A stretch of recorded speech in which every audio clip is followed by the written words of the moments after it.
Hi guys, how are you? Last year I made a video about green card lottery interviews because many people have been asking a question about what really happens in that interview. Will I be denied the visa or whatever it is? And I made a video about that. But since October last year and the beginning of this year, there are so many things have changed. Into requirements, and you have been talking about the public charge, I've been talking about the health insurance issue and things of that nature. How will all those things play into the green card lottery interview? I'm not talking about the interview for any other type of visa like a student visa, tourist visa. I'm talking about just green card lottery visa. You have won. What documents will you need to have during the visa interview? And apart from the documents, what type of questions or what kind of things will you be expected to be asked to prove or to show during that visa interview? So welcome everyone, this is EBM himself, Ernest Boniface Makulilo, talking to you from my home office in Belton, Missouri, United States of America. And I'm happy for your continued support of this channel. And in case today is your first time, please remember to subscribe to my channel. And if you have a question, please share on the comment below. So today, again, as I mentioned, I'm going to talk about green card lottery interview. And I will share the previous video if you want to watch more about that. But again, the previous video, it might not be relevant because there are certain things have changed, because there are so many regulations have been added since the previous video. So there is a need to update the video with the current situation so that you cannot be surprised when you go to the visa interview at the consular officer at the US Embassy.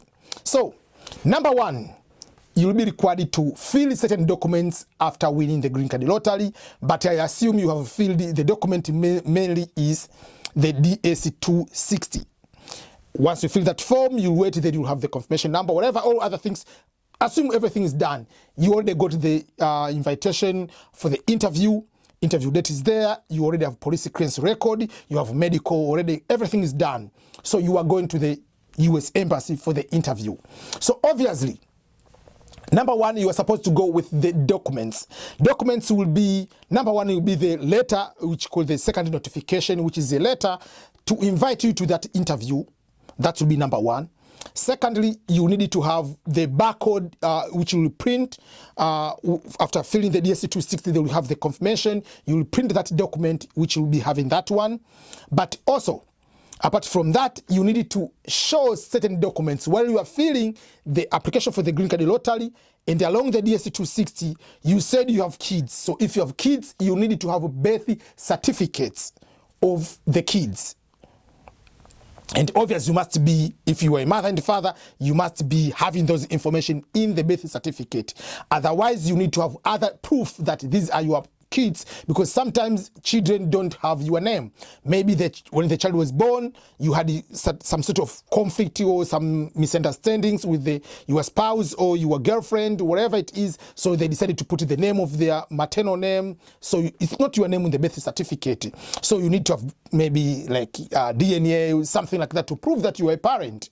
So there are things of that nature. You need to have those ones. If you have an adopted child, you need to have the documentation of adoption, and not about I paid school fees for the son of my brother. No, you must have a court documentation that you have adopted that person. So these are the serious things. So you need to have those kind of things. If you are married, you must have a marriage certificate from the government. So it's not about, oh, I've been staying with this woman for 10 years and we have 5 kids. They don't care how many years, even if you have been with someone for 100 years. I have a video talking about that. So I'm assuming you have all those documentation.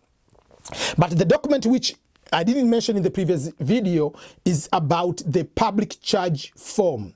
So this form is called the public charge questionnaire, which is the DS-5540. This is a new form which you are supposed to fill.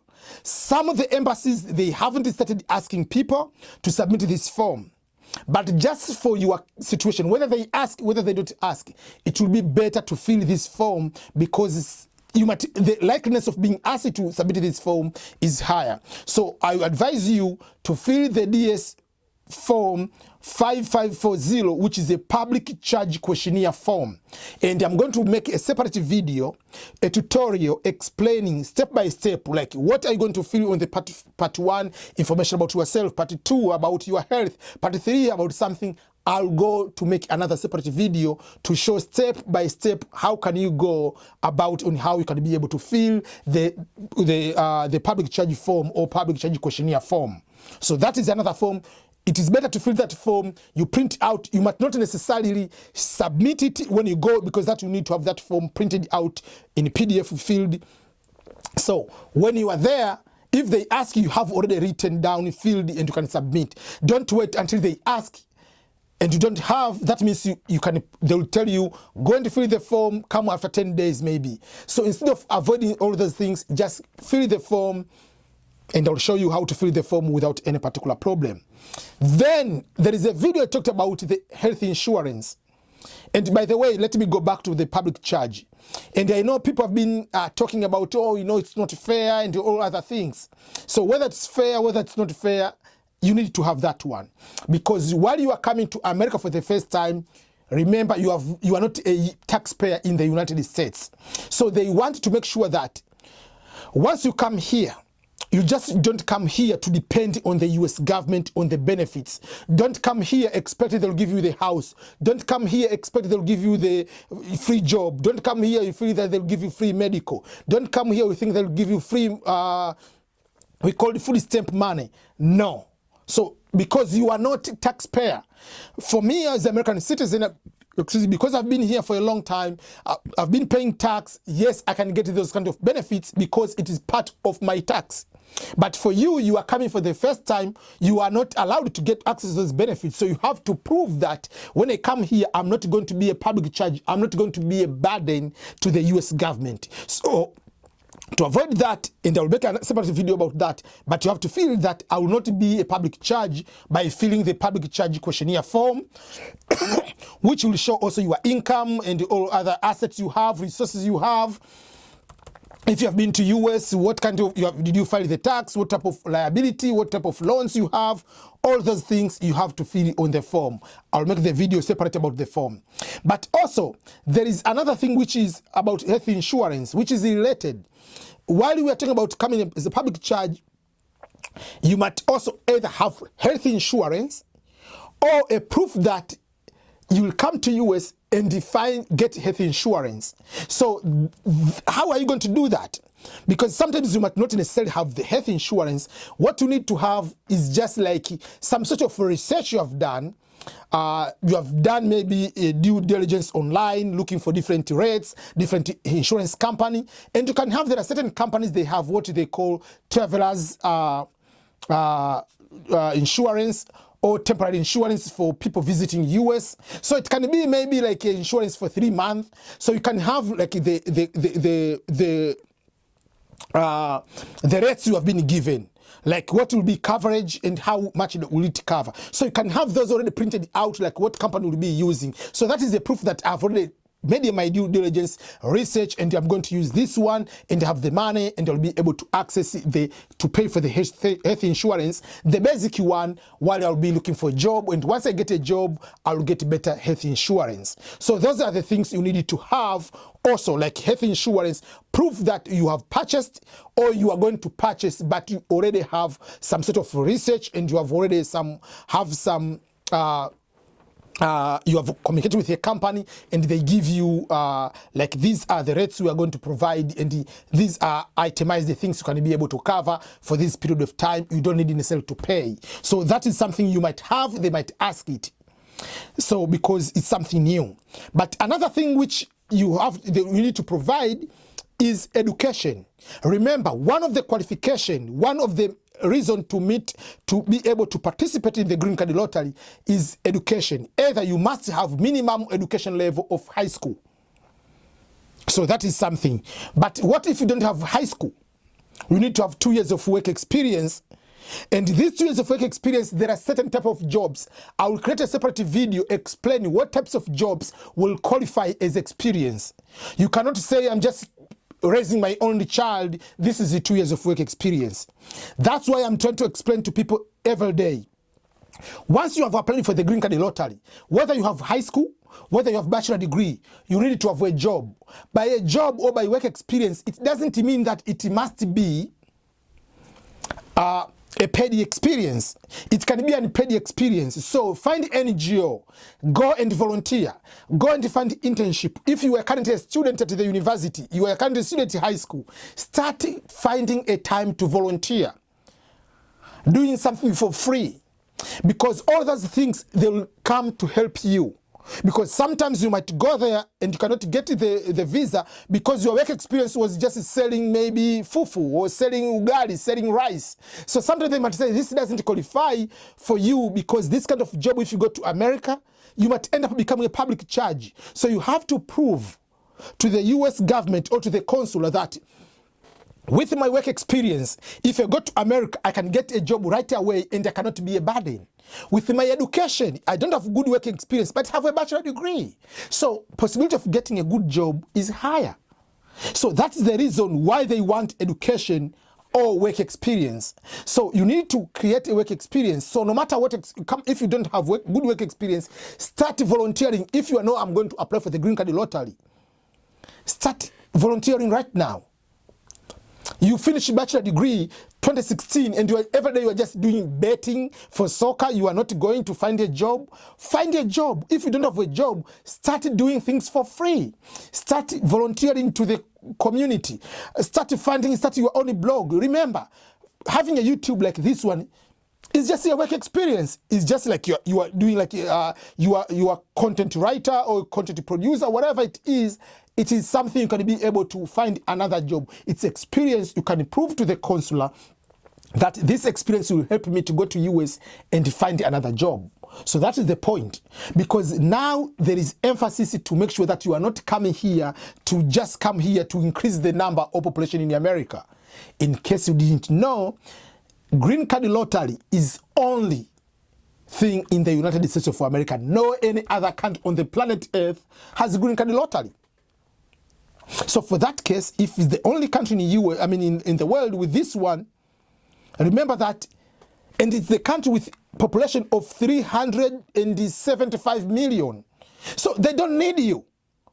So for them to say, don't come here because you don't have qualification, nobody feeling at all for them. So it's your responsibility to prove that I can come to America and I'm not going to be a burden. I'm not going to be a criminal. I'm not just going to be a beggar in America. I'm not going to be homeless in America. I can come in America and I can reach the American dream by showing you that I have good education, I have this work experience, I can be a very productive member in the America, and this will be my new country, and I can make anything possible in America. But if you don't prove your work experience and education, obviously there is no need for them to give you the visa. They will deny you the visa despite the fact that you have won a green card lottery. And that's why you are told green card lottery, after winning, is not a guarantee you'll be given the visa, because there are so many other things will be along the way to prove that. Then there will be police clearance record you need to have. So if you have lived in any country more than 6 months in your life, you need to have a police clearance record. So if you are in Oman but you are originally from Tanzania, you need to have that one. If you live in Saudi Arabia, you are originally from Ghana, you need to have that police clearance record of Sudan or Saudi Arabia or Yemen, wherever you are, and your home country. So you have 2 police clearance record, kind of that. If you are married, as I said, you need to have marriage certificate, you have children, you need to have all this. So this, first of all, you need to have all these documents. It is better to have more documents than prepared, kind of that. So you need to have all these documents. And then it comes to the interview part. So the interview part, some of the documents they might ask by itself. If you are working right now, you need to have a proof that you are working. Bring a contract of work. Bring a recommendation letter from your supervisor or from your manager that this so-and-so, Ernest Boniface Makulilo, is employee at our organization. He has been working in our organization or in our company from this year as this kind of position, or started as this position, and this is the new position. And here is the contract, or just kind of that will help you to prove that you are working. Not just, oh, you know, now I'm working as mechanic at this office. Show a proof that you have been working. Bring a letter from your employer to prove that you have been working. So if you have been working to many places, bring letters from different people. And someone showed me one day, a letter was written by a handwriting pen. No, let's be serious, people. This is a serious business. You must have a letter written in official paperhead, letterhead, that one, and signature, official stamp, all those kind of things you need to have, not just like something like that. Yeah. So those are the things you need to have. In the interview, they will ask kind of the question, so where are you going? Who is your host? What is the job of your host? Because if your host is coming here and your host himself or herself is illegal, obviously they know for sure you're going to be in trouble. So those are the things you need to have. You need to prove your income. What is your current income? How much money you have? What kind of resources or assets you have? Do you have a land in your country? How are you going to finance your starting life in America? So they will ask all those questions. So you need to get prepared in all aspects. Nowadays, there will be due diligence, so much scrutinization to make sure that you are coming here to be a productive member of America. That's why I usually tell people, why do you want to come to America? Do you want to come to America just to be homeless, to take your pictures and to post on Facebook or on Instagram? Or you want to come in America just to develop and yourself, to better yourself, your family, your community, and America in general, and even want to go back to your home country, but you must come here with a purpose of excelling yourself. Not just to become a number of loser immigrant in America. They don't want that way, because already America has over 375 million people, almost like 400 million. Why do they need you? For instance, California alone, population of California is higher than population of Canada. Population of California is almost the population of Tanzania. Population of California is almost the same or higher than population of Kenya. Why do they need you? So you need to prove that when I come here, I'm not just becoming a loser just to increase the number. I'm coming here to be a productive person. So those are the things you need to know on the new Green Card Lottery. It's not just a guarantee, a slam dunk win after winning the Green Card Lottery. There are so many things. If you have any question, you are invited for the interview, let me know. I can review your documents and tell you what documents you need more so that you can prepare well for the Green Card Lottery interview. So thank you so much, everyone. Please remember to subscribe and share the video to anyone either is applying or is waiting for the results or has won the Green Card Lottery. Thank you again, and all the best, everyone. Goodbye, and this is EBM out.